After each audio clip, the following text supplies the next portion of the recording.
ময়মনসিংহের ধোবাউড়া উপজেলার গোয়াতলা এলাকায় শিশু নিশামণি ধর্ষণ ও হত্যা মামলায় আদালতের দ্রুত ও দৃষ্টান্তমূলক রায়ে সন্তোষ প্রকাশ করেছেন নিহত শিশুর পিতা মোহাম্মদ রাজু মিয়া।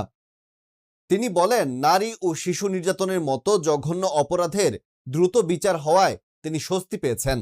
একই সঙ্গে মামলা তদন্ত ও বিচার প্রক্রিয়া দ্রুত সম্পন্ন করতে সহযোগিতার জন্য ধোবাউড়া থানার officer incharge OC Mohammad Shafiqul Islam সহ সংশ্লিষ্ট সকলের প্রতি কৃতজ্ঞতা প্রকাশ করেন।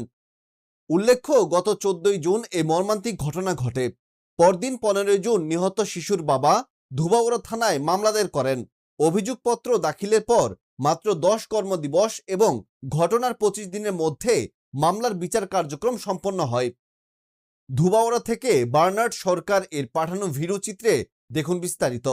আমাদের ধোবাউড়া থানা ওসি স্যারদের অক্লান্ত পরিশ্রমের বিনিময়ে আমি এই 25 দিনের ভিতরে আমি রায় পেয়েছি এবং তাদের প্রতি আমি আন্তরিক কৃতজ্ঞতা ও ধন্যবাদ জানাই।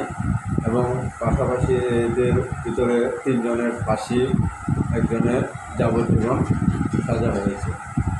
আমি ধোবাউড়া থানা ওসি স্যারদের প্রতি অনেক কৃতজ্ঞতা জানাই। আমার গায়ের চামড়া কেটে জুতা বানিয়ে দিল, এদের ঋণ আমি কোনো সময় শোধ করতে পারবো না। আমি ধোবাউড়া থানার প্রতি আমি এতই কৃতজ্ঞতা জ্ঞাপন করছি।